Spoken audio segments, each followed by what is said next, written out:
Bonjour, bonsoir, quoi qu'il en soit, bienvenue au tribunal de l'actualité. Aujourd'hui, une seule affaire au rôle, il s'agit du dialogue politique en cours dans notre pays. Pour juger cette actualité, nos invités sont Dr Etienne Fakaba Sissoko, il est universitaire, chercheur au CRAPES. Bonsoir, M. Sissoko. Bonsoir, M. Sidibé. Oumar Sangaré, il est juriste. Bonsoir, M. Sangaré. Bonsoir. El Hadji Djimé Kanté, il est observateur averti. Bonsoir, El Hadji. Bonsoir. Et enfin, Sekou Niamé Bachili, il est juriste. Bonsoir, M. Bachili. Bonsoir, M. Sidibé. Encore une fois, merci et bienvenue au tribunal de l'actualité. La main tendue était certainement le geste qu'il fallait pour décrisper le climat politique dans notre pays.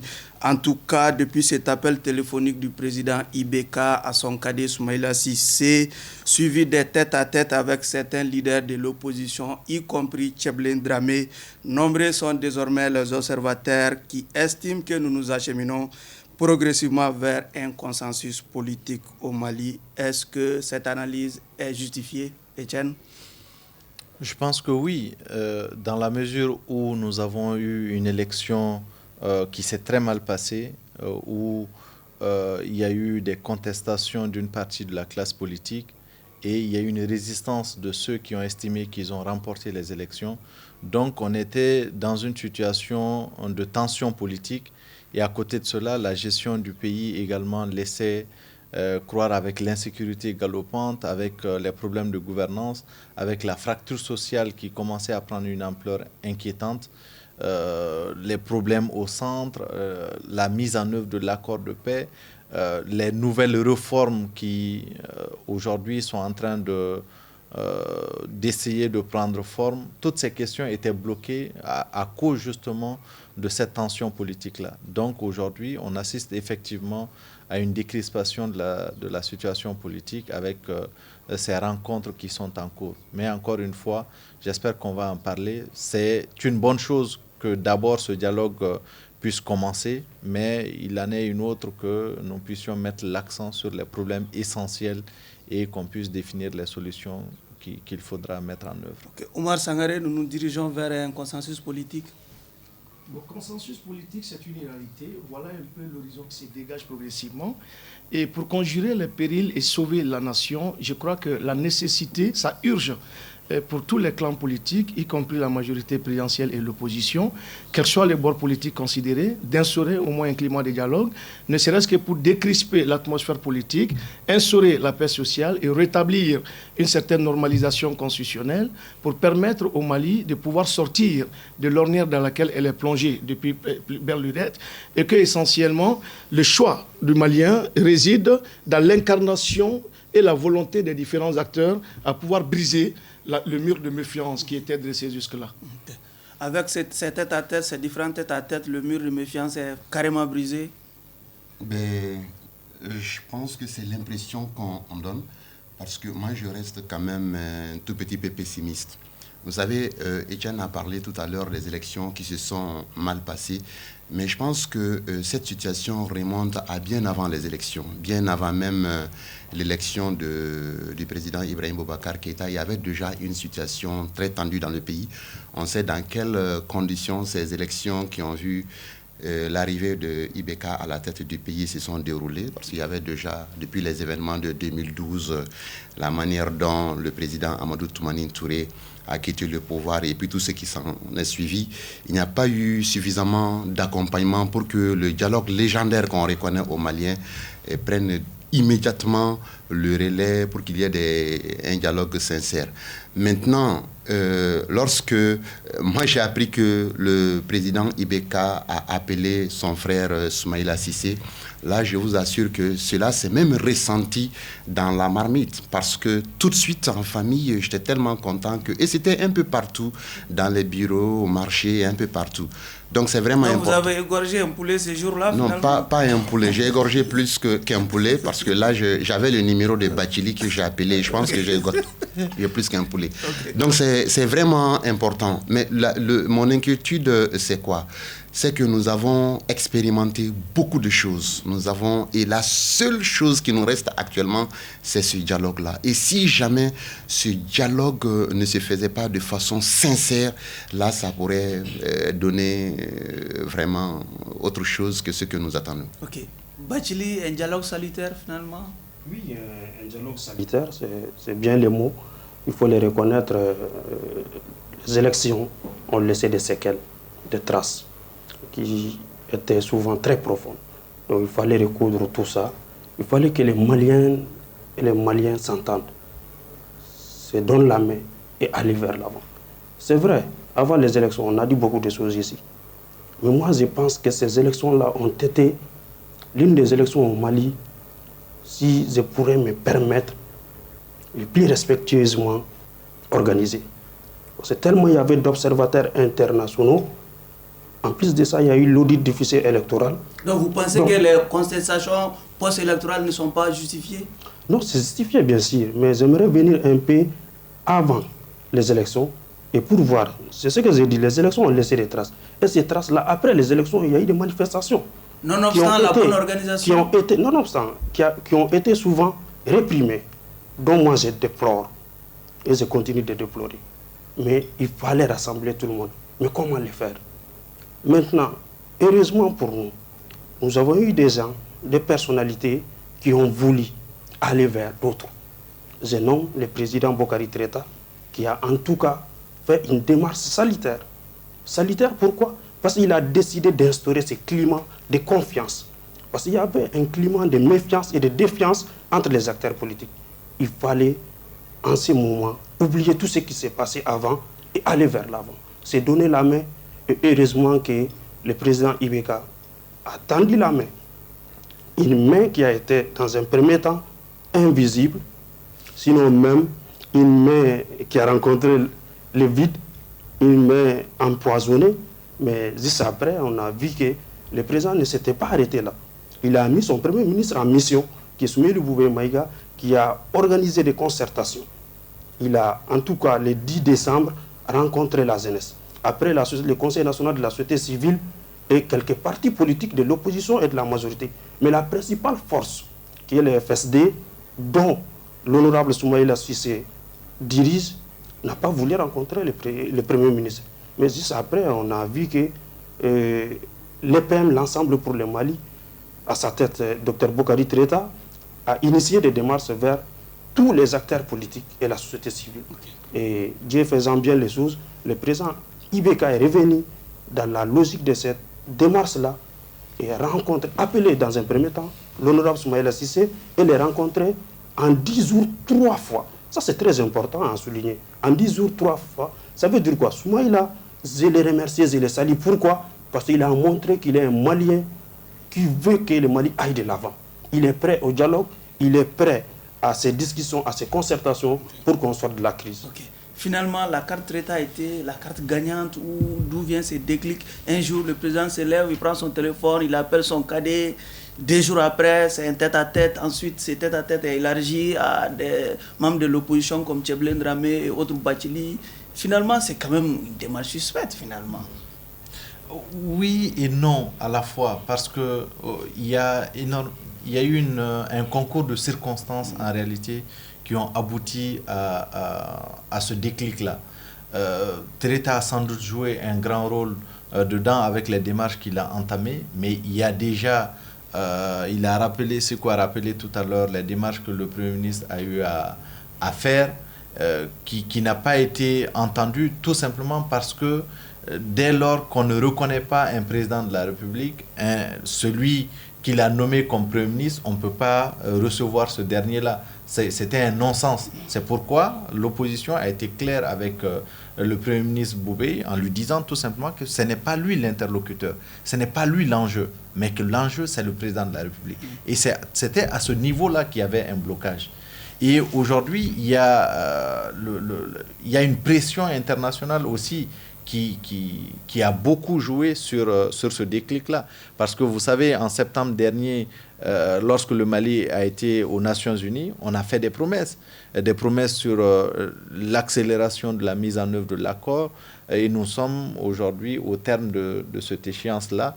Et la communauté internationale attend également des résultats qui dépendent en partie des réformes institutionnelles comme la révision constitutionnelle, comme le désarmement, comme la réintégration, etc., etc. Toutes ces questions-là, aujourd'hui, ne pourraient être résolues que dans le cadre d'un consensus. Okay. Parce qu'en 2007, on l'a vu, on a fait échec au projet de révision constitutionnelle.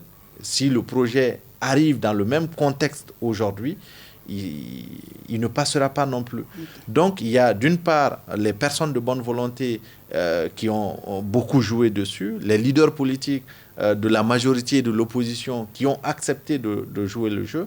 Il y a la communauté internationale également qui a joué. Donc, je pense que tout cela augure de bonnes choses si les acteurs sont sincères dans leur démarche et si les acteurs mettent en avant le Mali plutôt que leur intérêt personnel qui les caractérise malheureusement. Ok. Oumar Sangaré, les enjeux de l'ère ont beaucoup pesé pour faire sortir le président dans sa position tranchée. Si vous voulez me rencontrer, allez-y chez mon Premier ministre.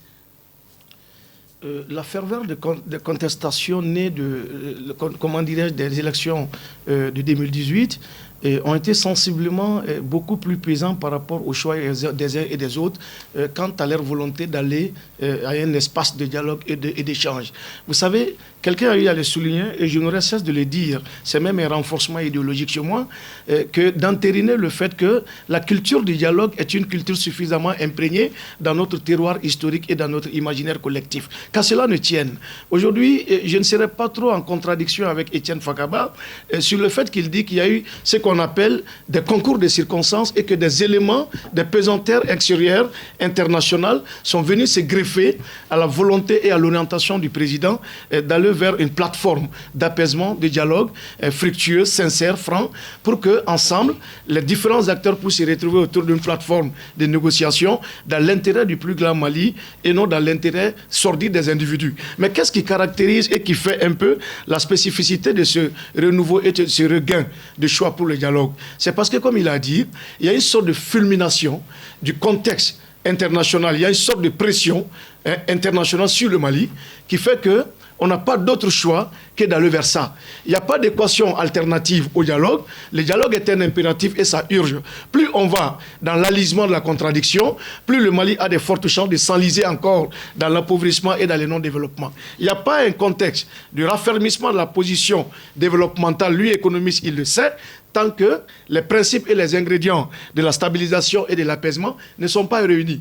Les individus ne constituent que des segments dans un système d'ensemble qui est fait d'une cohérence et des principes de stabilité, mettant ainsi bien cette cohérence dans la logique et de la démarche, l'approche étant la consultation. Si ce n'est pas dans le jeu, on n'y arrivera pas. Voilà, tout le monde est arrivé à bon escient et chacun a retrouvé les bonnes humeurs et l'humeur et le tempérament du Malien a surfé sur ce qu'on appelle le comportement martien, guerrier, et chacun est devenu malien. Et c'est comme ça pour le bon. Voilà. Ok. La réelle politique a imposé son rythme à ces dialogues quand on sait qu'il y a la révision constitutionnelle qui se pointe à l'horizon, la situation des députés n'est pas aussi légale que ça. C'est ça. Voilà. Et moi, je pense qu'il est important de rappeler un fait très important. Déjà en 2013, après les élections, au moment des élections, c'était à peu près la même atmosphère. Les gens étaient surexcités, on se disait qui allait gagner, les gens étaient vraiment... Mais après les élections, si vous vous rappelez bien, cette démarche historique de Soumaïla Cissé, de l'honorable Soumaïla Cissé, qui s'est déplacé avec sa famille pour aller chez son frère et le féliciter. Là, cela a beaucoup contribué à apaiser vraiment la situation. Et là, c'était très important. Donc notre dialogue, notre cohésion sociale légendaire, vraiment s'est retrouvée tout de suite renforcée. Maintenant, après les 5 ans, nous avons tous vu ici que le Mali a traversé peut-être la crise la plus difficile de son existence. Ces 5 dernières années, ça n'a pas été du tout facile et Le dire aujourd'hui, ce n'est pas être contre un homme. Et nous avons assisté à deux types de Maliens. C'est-à-dire ceux qui critiquent sont souvent considérés à tort ou à raison comme de mauvais Maliens. Et ceux qui sont d'accord avec le président sont également considérés comme de mauvais ou de bons Maliens selon le bord où on se trouve. Cela s'est répercuté à tous les niveaux. Dans nos foyers, dans nos bureaux, au marché, un peu partout, il y avait ces deux types de Maliens. Maintenant, aujourd'hui, moi je pense que c'est vrai qu'il y a une pression internationale des chefs d'État africains et d'autres chefs d'État et d'autres institutions ont beaucoup certainement appelé le président Ibeka, ils ont aussi appelé Soumaïla Cissé et d'autres responsables politiques maliens. Mais je pense que ce qui a beaucoup contribué à faire le déclic, c'est l'expérimentation de tous les voies de recours qui ont échoué. Il y a eu des négociations avec ceux qui ont pris des armes contre le Mali. On pensait que ça pouvait être la solution. Cela n'a pas donné grand-chose. Il y a eu aussi cet accord qui au début, devrait être appliqué dans 18 mois, mais 4 ans après, on est toujours au statu quo. Et l'accord, selon certaines personnes, n'est appliqué qu'à hauteur de 20%. Maintenant, on a également vu avec les religieux, on a essayé beaucoup de choses, une médiation. Et finalement, on s'est dit que allons maintenant au dialogue et au vrai dialogue. Et je pense que c'est ce vrai dialogue qui est en train de commencer. Mais ce dialogue aussi a ses ennemis. Ça, il ne faut pas les nier. Parce que lorsque des camarades au président Ibrahim Boubacar Keïta, qui l'ont soutenu depuis toujours, voient que c'est finalement vers cette opposition qu'il se tourne. Il te dit, mais disons, qu'est-ce qu'il est en train de faire? Donc je pense que ce dialogue aussi a ses propres ennemis. Et si moi j'ai aujourd'hui l'occasion de rencontrer ces personnes-là, je les dirais que c'est vraiment un train qui est en train de partir, le train de la réconciliation, du dialogue sincère. Et il faut que tout le monde embarque dedans, au risque de se retrouver éjecté. Et là, ce ne serait pas une bonne chose. Donc franchement, c'est vraiment important et je pense que ce n'est pas parce qu'il aime son frère Soumaïla ou ce n'est pas parce qu'il a compris d'autres choses, mais tout simplement, on n'a plus le choix. C'est seul le dialogue qui nous reste maintenant, que nous n'avons pas expérimenté. Et ce dialogue sincère, le dialogue politique, le dialogue social, il faut revenir vers ça. On n'aurait jamais dû passer par toutes ces choses-là. On n'aurait jamais dû passer par l'accord d'Alger. Tout pouvait se faire ici. Mieux vaut tard que jamais. Et je pense qu'on est sur la bonne lancée cette fois-ci. Ok. Badjili, on a quand même l'impression que le président Ibeka semble laisser le soin à Soumaïla Cissé de conduire le reste de ce processus. Quand on avait, après leur deuxième tête-à-tête, Soumaïla a rencontré les anciens chefs d'État. Oui, bon, l'impression... Certainement, c'est sur l'instruction du président Ibeka. Certainement, on ne pourrait pas, en tout cas, dire ici que c'est une certitude. Parce que des rencontres qui ont eu lieu en huis clos, même les journalistes les plus avisés n'étaient même pas présents. Nous, on ne pourrait se permettre de dire quoi que ce soit pour le moment. Mais permettez-moi de rebondir un peu en arrière pour dire que, parlant des pressions internationales, moi, je n'aborde pas trop à ces choses-là. Pourquoi? Parce que je dis, lors de la prestation de serment du président Ibeka, il a bien tendu la main. Ça, c'était bien avant la résolution 24-23 des Nations Unies. Parce que c'est cette résolution qui a donné un délai de 6 mois. Mais bien avant ça, le président avait tendu la main. Comme quoi, permettez-moi de donner le terre à terre. C'est quoi? Un président qui est au second mandat n'a pas intérêt à faire un bras de fer avec quelqu'un. Il n'en a pas besoin. Il a besoin de rassembler autour de lui. Il a besoin d'appeler tout le monde et de travailler avec tout le monde. On l'a vu dans d'autres démocraties, dans d'autres présidents. Tout président qui est au second mandat n'a pas besoin de bras de fer. Ensuite aussi, du côté de la majorité, El Hadj a parlé de ça, et dire qu'il y aurait des gens qui feraient peut-être frein au processus de dialogue-là. Moi, je pense que c'est un peu vice-versa. C'est dans les deux camps. Moi aussi, j'ai constaté beaucoup dans les camps de l'opposition aussi qu'il y a des gens qui ont beaucoup fait avec l'honorable Soumaïla Cissé et qui ont pensé qui ont même juré que Soumaïla n'irait jamais vers Ibeka. Aujourd'hui, ces quelques-uns là sont retranchés dans leur position d'avant et qui veulent rester dans ça et veulent aussi mettre du frein. Moi, je dirais dans les deux cas, il existe ces genres de personnes-là. Mais c'est à nous de les ramener, de les rappeler que le dialogue-là est nécessaire, est important pour aller de l'avant. Mais aujourd'hui, Soumaïla, on l'a vu, Soumaïla Cissé, lors de la deuxième rencontre, l'honorable, avec Ibeka, juste après, il a rencontré les anciens chefs d'État. Il a appelé Amadou Toumani Touré, qui n'est pas au Mali, durant à peu près 2 heures. Ils ont échangé. Mais Soumaïla, au sorti de ces dialogues-là, il a donné des messages. Des messages après ces concertations pour dire qu'on a besoin de tous les Maliens pour aller de l'avant. Certainement, ces anciens présidents ont des expériences, connaissent mieux les sujets. Donc on a besoin d'eux aussi, on a besoin de comprendre et de savoir qu'est-ce qu'eux aussi ils veulent proposer à leur nation. Et c'était important. Mais je ne saurais quand même donner la certitude qu'il est en mission du président Ibeka. Vous n'êtes pas certain vous aussi, Etienne? Non, je pense que cela n'est pas très important de mon point de vue, dans la mesure où, dans le contexte actuel, il y a un climat de méfiance. Ça, on ne peut pas le nier. Et aujourd'hui, si Sékou l'a rappelé, la première fois, le président a tendu la main, mais la main était sale. On lui a demandé d'aller se laver les mains et de revenir. C'est ce qu'il a fait. Donc aujourd'hui, on est dans une situation où il y a effectivement une volonté des deux côtés de rassurer l'autre que la démarche qui vient d'être entamée est sincère. Quoi de plus normal que de donner la latitude à l'opposition de conduire les premiers pas. Moi, à la place de Ibeka, c'est ce que j'aurais fait. Parce que je pense que ça donne plus de crédibilité à la démarche, ça donne plus d'assurance à la démarche. Mais il ne faudrait pas que Sékou minimise le rôle de la communauté internationale dans ce processus-là. Parce que le Mali est acculé aujourd'hui.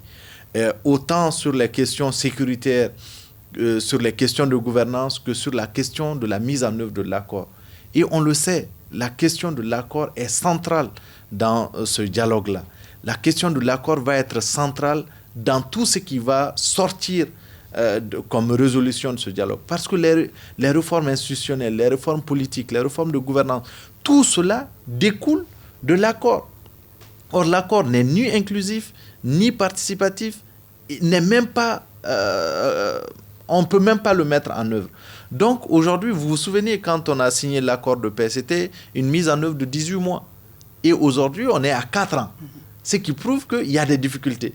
Donc, si on veut arriver à résoudre ces questions-là, il faut véritablement que, de part et d'autre, qu'on puisse rassurer les uns et les autres et qu'on puisse se dire que autant les Maliens ont un rôle à jouer, autant cette communauté internationale dont je dis qui a été hypocrite de tout temps, a un rôle également à jouer parce que l'engagement que nous avons pris, c'est devant cette communauté internationale. Et on a même signé récemment, le gouvernement a même signé récemment un document qui dit que lorsque nous n'allons pas pouvoir mettre en œuvre l'accord, que toutes les décisions que la communauté internationale à travers la MINUSMA prendrait, que cette décision s'appliquerait. Donc du coup, le jeu également doit se faire autant avec l'opposition et la majorité qu'avec la société civile, qu'avec également cette fameuse communauté internationale. Ok. Monsieur Sangaré, c'est quoi votre regard également sur cette démarche de Soumaïla Cissé vers ses anciens chefs d'État? Bon, moi, je ne suis pas trop dans l'identité président, ancien président, nouveau président ou malien simple. C'est-à-dire, moi, je dirais, l'instinct du Malien doit surfer sur tout ça. Vous savez, nous appartenons à un terroir, nous partageons l'histoire, on a des appartenances culturelles, civilisationnelles, ethniques, quelles que soient, en dépit des fractures de tous bords et abstraction faite de toute appartenance partisane. Il y a une logique qui s'impose à nous. Nous sommes des Maliens dans le sang et dans l'âme. On ne peut pas s'en échapper. Qu'on soit ancien président ou nouveau, le bon choix et la bonne volonté induisent quand même à chaque personne qui est de ce pays-là de pouvoir tendre la main, comme il l'a dit. Le moment est grave et le contexte se referme. C'est-à-dire l'étau est en train de se refermer sur nous. Et aujourd'hui, je vais vous dire une chose. Par-delà les pesanteurs internationales et par-delà tout ce qu'on vous dira. Par exemple, je vous dirais que tous les bourdonnements et tous les chaos maliens résident à Bamako. Tout le chaos malien réside à Bamako. Donc évitons les fractures partisanes. Allez au-delà de ça et sur fond, faisons surfer le Mali sur des intérêts individuels. Encore une fois, il faudrait que les uns et les autres s'en approprient du concept de l'identité et de la dignité. La vertu détermine aussi la politique. La politique n'est pas que la conquête du pouvoir. La politique, c'est aussi le bon sens. C'est aussi le fait de prendre un peu à bras le corps, les choix, le devenir de ton pays. Vous savez, On n'est pas dans un pays, on n'est pas dans la logique de conquête du pouvoir tant qu'on n'a pas un territoire, tant qu'on n'a pas une population, tant qu'on n'a pas un pays. Donc nous n'avons pas d'autre chose plus chère que le Mali, sauvegardons-la et gardons-la bien. C'est le bien le plus précieux qui est entre nos mains que ni personne d'autre ne pourra construire à notre place. Donc voyez-vous, c'est cette logique déterminante-là qui est aussi à la base du choix des uns et des autres d'aller vers le dialogue. Maintenant, que Soumaïla aille vers les anciens présidents, c'est normal. Les anciens présidents, ils sont anciens pour nous, ils ne sont pas anciens pour Soumaïla. Ils ont eu à travailler dans la même architecture. Soit il a été leur ministre des Finances, soit été dans un coma de contestation. Quand même, il faut reconnaître que Soumaïla n'est pas un derrière-né de la politique malienne.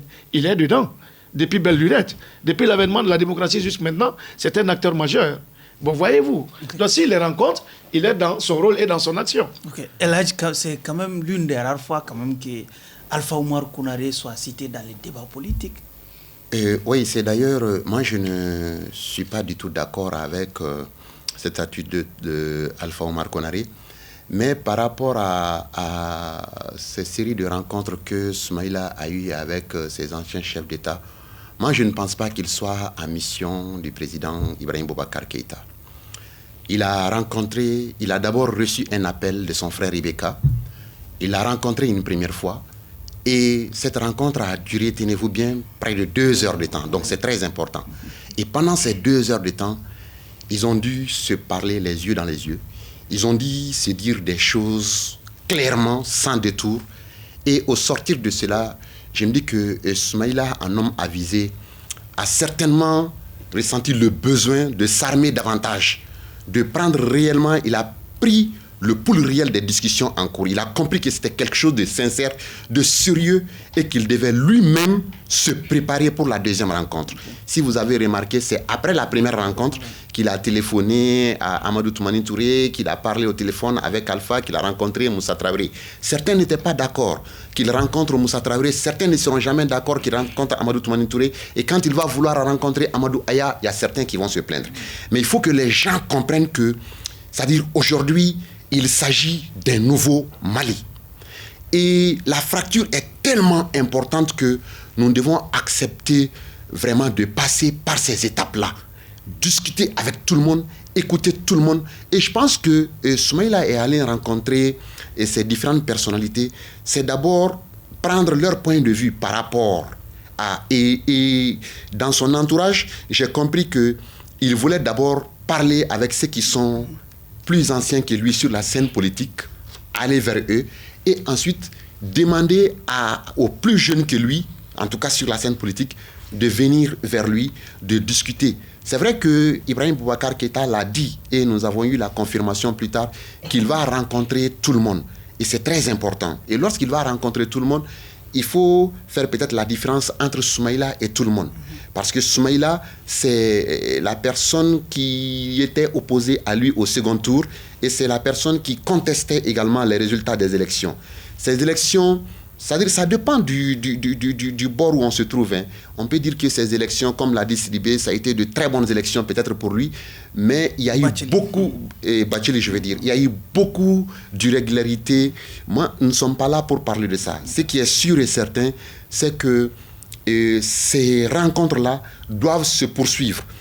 Et ce n'est pas seulement Soumaïla qui doit rencontrer ces chefs d'État-là et ces hommes politiques-là, ces anciens, ou bien les Zoumana Sako, les Oumar Mariko, l'autre là, Cheikh Modibo Diarra, Modibo Sidibé, tous doivent vraiment accepter de venir, de discuter surtout sincèrement et de tout. Vous savez, entre la première rencontre de Soumaïla avec Ibeka et la seconde, il y a tellement de choses merveilleuses qui se sont passées dans ce pays-là. Des gens ont commencé à se parler, des gens ont commencé à se pardonner. Et aujourd'hui, pour la vraie réconciliation, il est indispensable que Alpha reprenne la parole, que Alpha aille vers son frère. Mais cela doit venir vraiment du président Ibeka. Ibeka peut aujourd'hui vraiment se lever, aller chez son frère Alpha Oumar Konaré. Et là, ça peut amener beaucoup de choses. Moi, je rêve du jour où on nous invitera au stade du 26 mars avec Alpha, Moussa Traoré, Amadou Aya. Je n'ai vraiment... Peut-être que certains diront que non, il faut laisser ceci, il faut laisser cela. Okay. Mais sincèrement, lorsqu'on veut aller vers le vrai dialogue politique, lorsqu'on veut aller vers le vrai dialogue social, il faut accepter de discuter avec tout le monde, y compris ceux qui ont pris des armes contre ce pays-là. C'est important. Ça ferait très mal à certains de voir que, ah non, mais comment est-ce qu'on va discuter avec Moussa Traoré? D'autres diront, ah non, c'est-à-dire il faut vraiment... C'est le Mali qui est menacé. Il l'a dit, Sangaré l'a dit. C'est le Mali qui est menacé dans son existence. Et pendant ce temps, nous cramponnons à des questions de personnes. Non, celui-ci a fait cela, celui-ci a fait... Il faut vraiment dépasser ça et accepter de dialoguer avec tout le monde et dialoguer sincèrement avec tout le monde. Je crois que Sangara a une réaction sur ce point. Une réaction et puis très féroce. Excusez-moi l'expression. C'est éviter le mélange des genres. N'amenons pas... Jusqu'à peu, j'ai fait déjà dictature sur moi-même de ne pas aller dans une série de contradictions avec qui que ce soit sur le plateau. Malgré que le sens même du débat, c'est la contradiction. Mais déjà, vous m'imposez la contradiction. Parce que j'aimerais pas que vous citez Amadou Aya ici.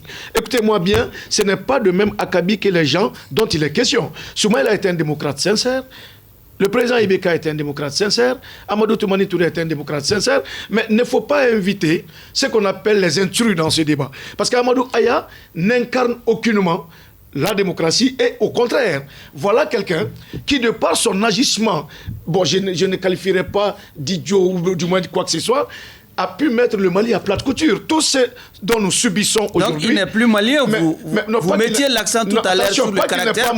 Pas qu'il n'est pas malien, mais il n'incarne aucunement la vertu d'un démocrate sincère. Okay. Voilà un Poutich qui n'aurait pas dû être invité dans ce débat-là. Et attention, plus tu insistes sur le mot Amadou Aya, plus tu rends difficile la possibilité d'une décrispation. Le président décrispe, mais toi tu ne décrispes pas, tu crispes. Parce que là, déjà, il y a une configuration, il y a un pan entier de la population qui sont sous les dents contre lui. Ce n'est pas pour d'autres raisons. Parce que ce n'est pas parce qu'il a mis le pied dans des intérêts, non. Parce qu'il a commis des atrocités, des abominations. On n'est pas prêt à oublier. Les cicatrices de l'histoire ne se sont pas... Les plaies de l'histoire ne se sont pas encore cicatrisées. Et non, attention, ça c'est un autre débat. On n'est pas dans des débats... Moussa, en son temps, il y a eu une rupture épistémologique. C'est-à-dire la rupture épistémologique et systémique. Il était dans une phase dictatoriale. La démocratie venait à peine de faire son entrée en Afrique. Et aucunement, Moussa n'est pas l'incarnation d'une solitude. Il est l'incarnation d'un modèle au moment précis et dans un contexte historique précis. Autant à ce moment-là, la dictature était démise en Afrique. Mais maintenant, les temps ont évolué. Aya est venu à une période où le paradigme de la dictature n'existait pas. Ok. Je vais, avant de donner la parole à Bachir. Voilà, et justement, moi je voulais... Voyez un peu, déjà lorsqu'on parle d'un Malien, il y a un autre Malien qui s'énerve. Il y a aujourd'hui des questions qui fâchent. Lorsque vous dites qu'il faut discuter avec Moussa Traoré, qu'il faut amener Moussa Traoré, qu'il faut appeler Moussa Traoré par... Ibeka l'a dit, grand républicain, quelque chose comme ça. Ça a fâché. Et aujourd'hui, moi je voudrais rassurer M. Sangaré que, très honnêtement, je n'ai jamais rencontré Amadou Aya. Je n'ai jamais accepté discuter, même prononcer le nom de Amadou Aya. Tellement ce qu'il a fait, l'acte qu'il a posé en 2012, tellement ça a mis le pays à terre, tellement ça a eu des conséquences incalculables sur la marche de cette république-là. Maintenant, il est question de nouveau Mali, en tout cas pour moi. Et c'est l'épicentre de l'effondrement. C'est l'épicentre de l'effondrement du Mali. Justement. En 3 jours, 3 régions ont été prises. Justement. Voilà. Justement. C'est comme en 3 minutes, 3 buts. Certains diront que Amadou Aya, c'est juste parce que Amadou Toumani Touré n'a pas fait ce qu'il devrait faire. Et d'autres diront que non, c'est la démocratie qui ne devrait pas. C'est-à-dire qu'il y aura toujours des questions comme ça. Il faut que nous soyons capables, dans nos grains, dans nos maisons, et au sein du gouvernement, d'avoir des discussions de ce genre. C'est vraiment important. Et plus on en parle, et mieux c'est. C'est certes qu'il faut. On va écarter certaines questions. On va dire non, ne discutons pas avec les MLA. Certains vont dire ne discutons pas. Il faut discuter vraiment avec tout le monde. Ok, Bachile ensuite, Etienne. Et pour revenir un peu, moi je dirais qu'il faut éviter d'individualiser ou de personnaliser les débats. Aujourd'hui, il est question de dialogue entre les Maliens. Et les Maliens ne se limitent pas à Soumaïla.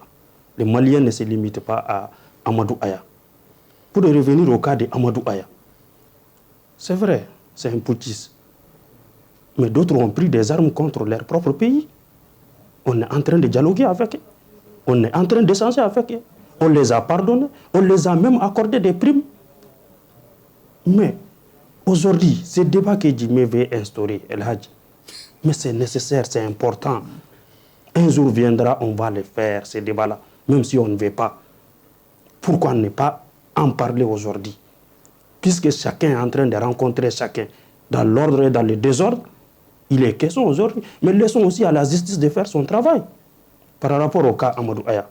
Mais s'il devrait être écouté, c'est un Malien. Est-ce que le dialogue n'est pas antinomique à la justice quand même? Oui, moi je dis un peu. D'abord, quand je dis essayons de ne pas individualiser les débats, c'est quoi? Au-delà de la rencontre Ibeka Soumaïla, on a vu que le président Ibeka a rencontré d'autres acteurs politiques. Pourquoi ne pas en parler aussi? Et entre ces acteurs aussi, des partis politiques se sont rencontrés.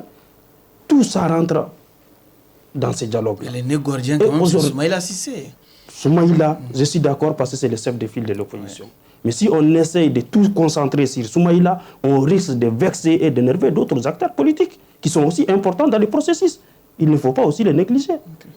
Etienne, il y a ce qu'on est en train de faire, il est en train de prendre le risque que lui-même il est en train de dénoncer, ne pas individualiser le débat. Et là-dessus, je suis entièrement d'accord avec lui qu'il faut aller au-delà des personnes. C'est pourquoi, pour moi, dans ce débat, il est important que l'on parle du contenu du dialogue.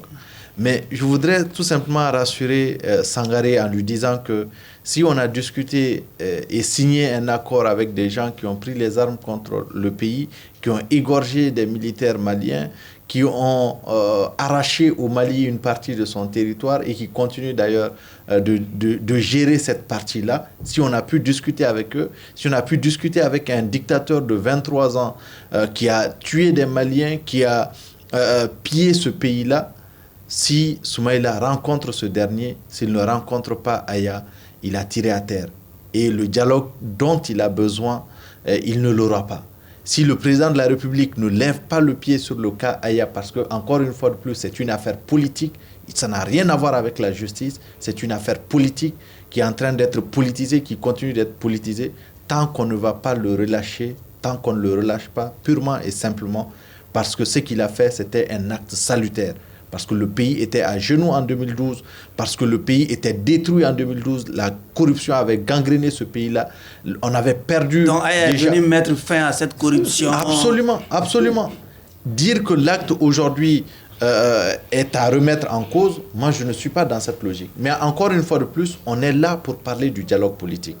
Et sur la question spécifique du dialogue politique, de mon point de vue, c'est le contenu du dialogue qui est important. Qu'est-ce qui doit être mis dans ce contenu-là? Quelle est la démarche que les acteurs doivent suivre pour arriver à un compromis qui arrange le Mali? Parce que c'est du Mali dont on parle. Ok. M. Sangaré, nous allons un peu dépasser ces débats si Aya doit être approché ou pas.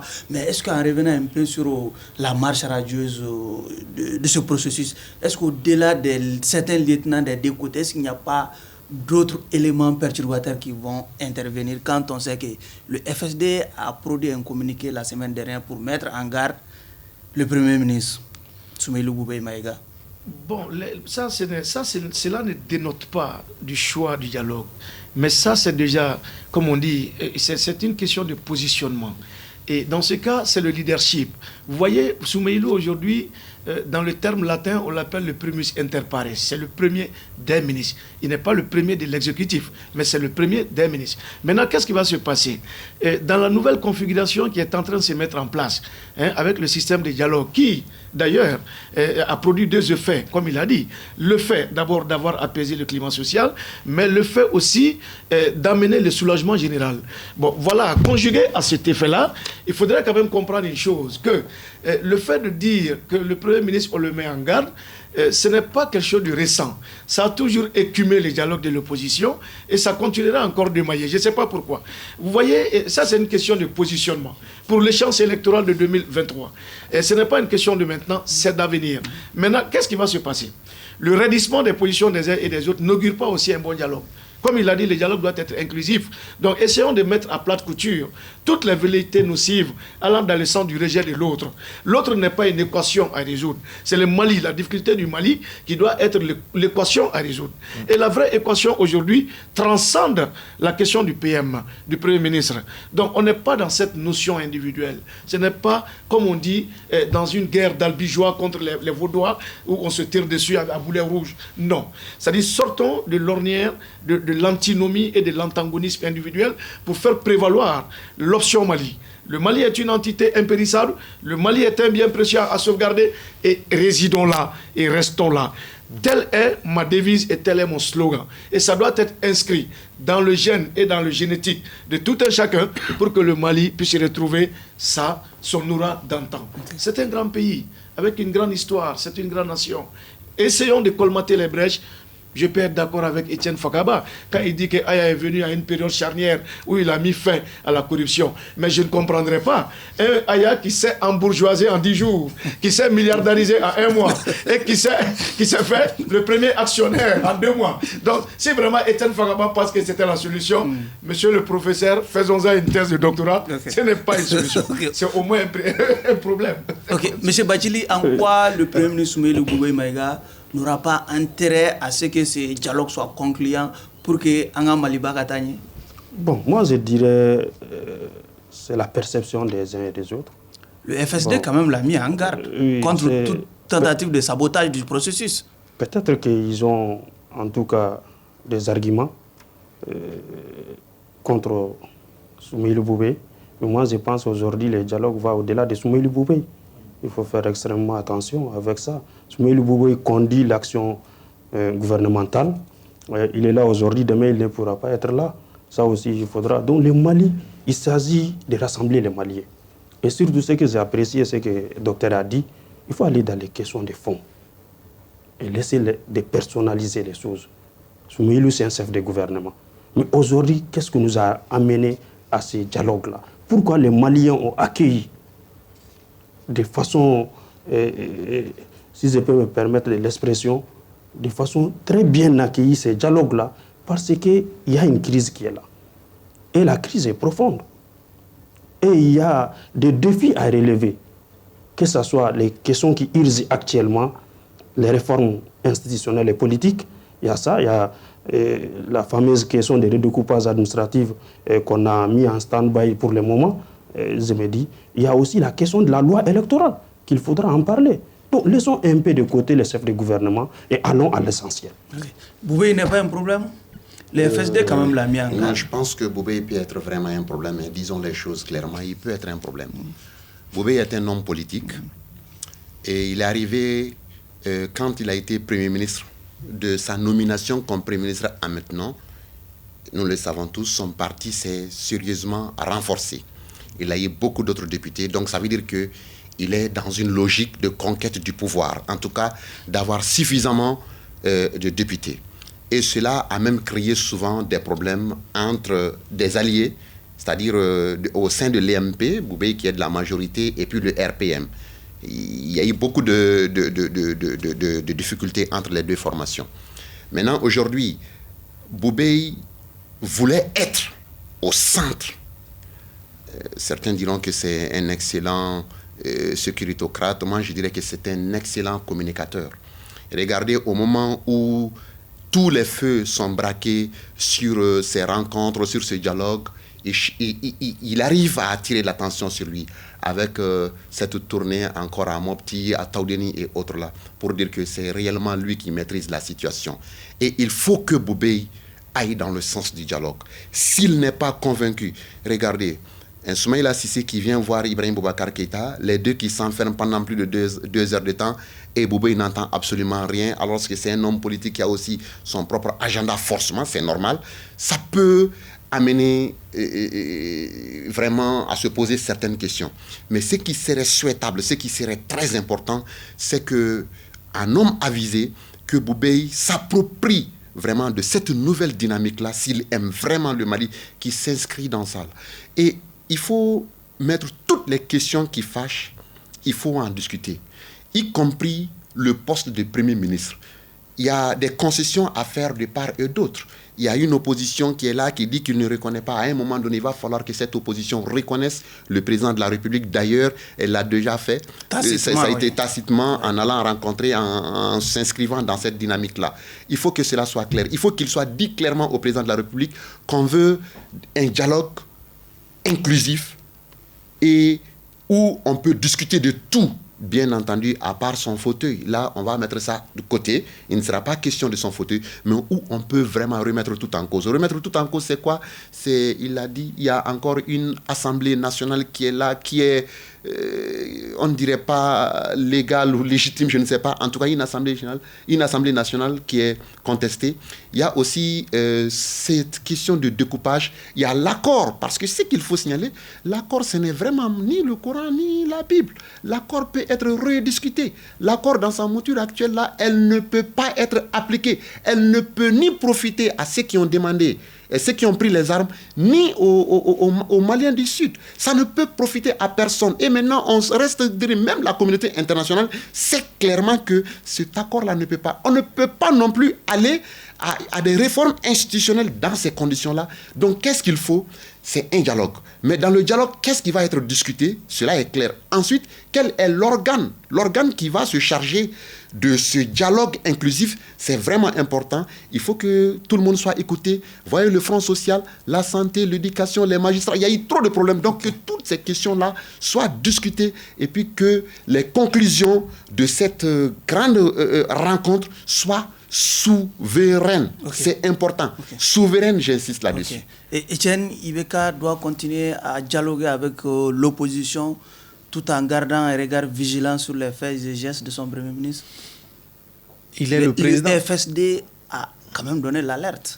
Il est le président de fait, donc il doit avoir l'œil surtout sur les agissements ou les actions salutaires de son Premier ministre, mais aussi sur les actions de l'opposition. Donc, c'est pourquoi il est appelé président.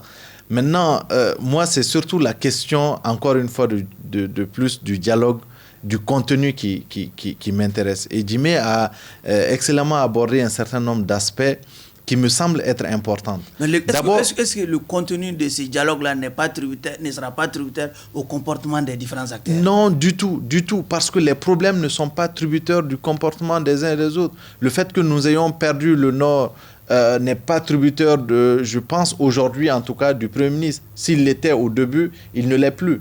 La question du centre, la question de la mauvaise gouvernance, la question des réformes institutionnelles. C'est pourquoi j'insiste dessus que le dialogue actuellement amorcé ne doit pas être que politique.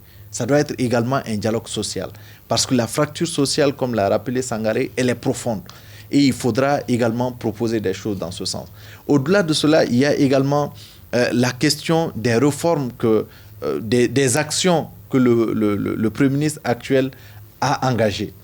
Et les commissions qui existent actuellement au niveau du ministère de l'administration territoriale, le comité des experts sur la révision constitutionnelle, la révision de la loi électorale, toutes ces réformes-là aujourd'hui doivent être suspendues à cause justement de ce dialogue-là.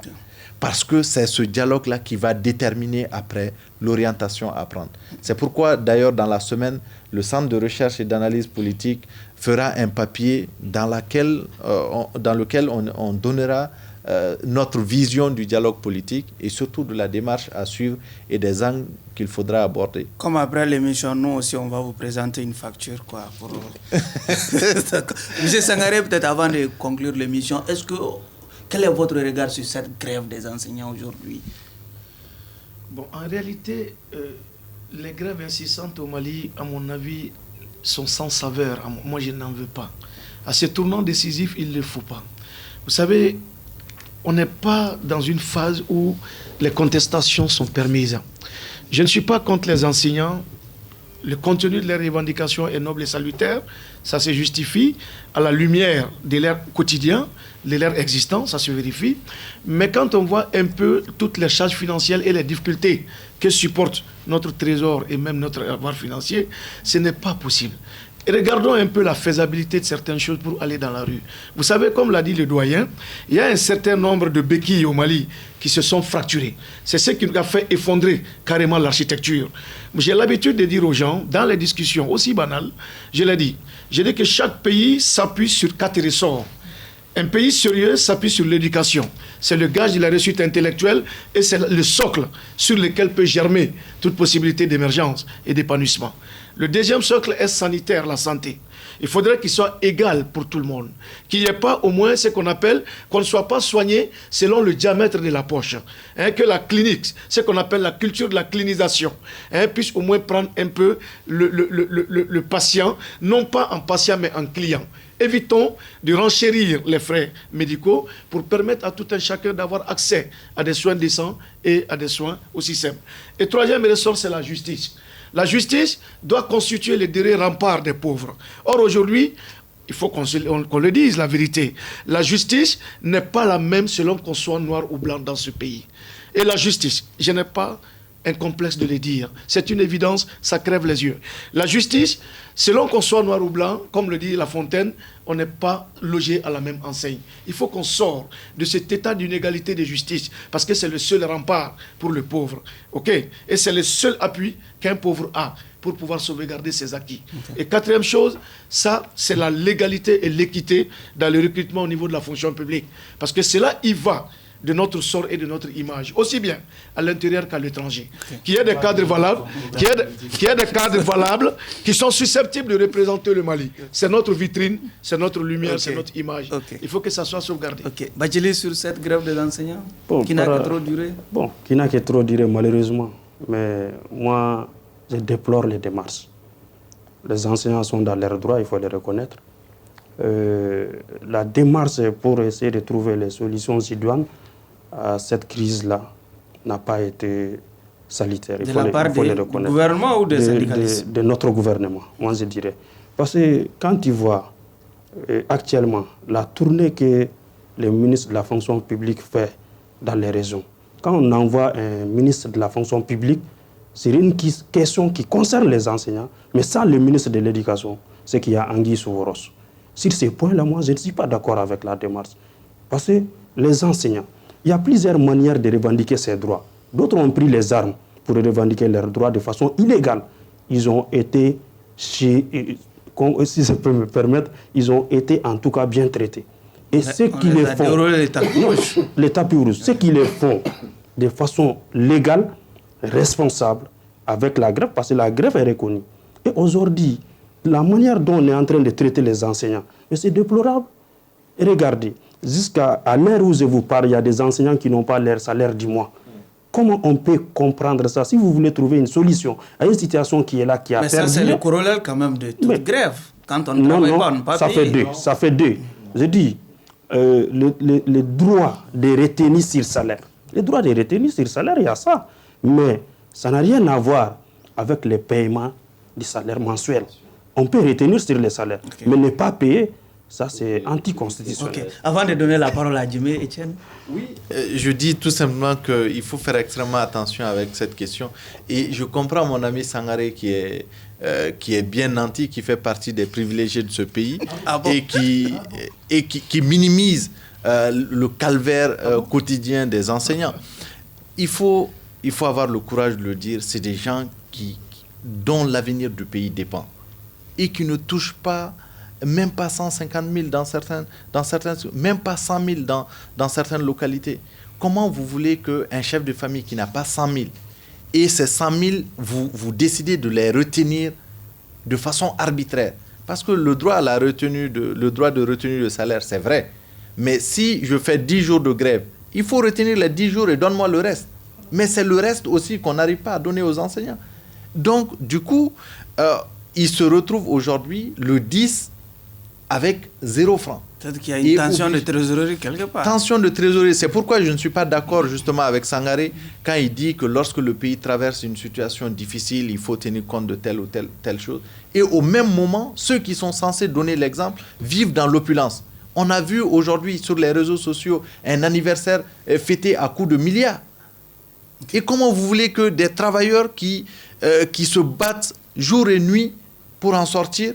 Je sais que tu as peur que je ne dise certaines, mais je ne vais pas le dire, rassure-toi. Je ne vais pas le dire.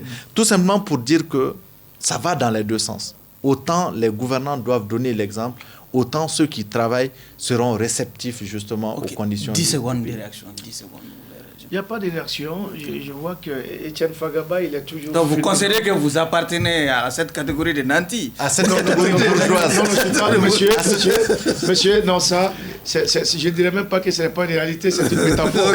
C'est une métaphore. Quand il me juge déjà à la couleur de mon costume, pour vous taquiner. ça n'est pas vrai. Ça dit déjà, Etienne, voilà.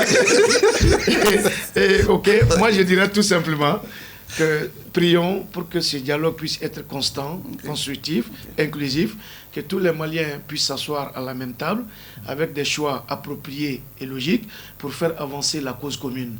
Sortons de cadres individuels pour rentrer dans des logiques de défense d'intérêts qui vont au-delà des personnes. Notre sort en dépend et vraiment vive le Mali, vive le président, vive l'opposition et pour que tout le Malien et tout le Mali puissent avancer. Voilà ma prière et voilà mon choix. Djimé Kanté, les syndicalistes et le gouvernement n'arrivent pas à accommoder les violons autour de cette question. Je suis très à l'aise dans cette question vu que je suis syndicaliste moi-même. Je suis secrétaire général adjoint du comité syndical de Gabriel Touré. Et demain matin, j'ai déjà un préavis de grève déjà signé que je dépose sur la table du gouvernement pour dire à Sangaré que nous sommes conscients de la situation du pays, mais nous avons besoin vraiment de beaucoup plus de preuves de bonne foi de nos autorités également pour accepter de souffrir et puis taire nos revendications. Lorsque moi je vais rentrer encore demain à l'hôpital, moi je n'ai pas fait de grève, mais je n'ai pas encore mon salaire de février. Donc moi je n'ai pas fait de grève, ça veut dire qu'il y a des problèmes.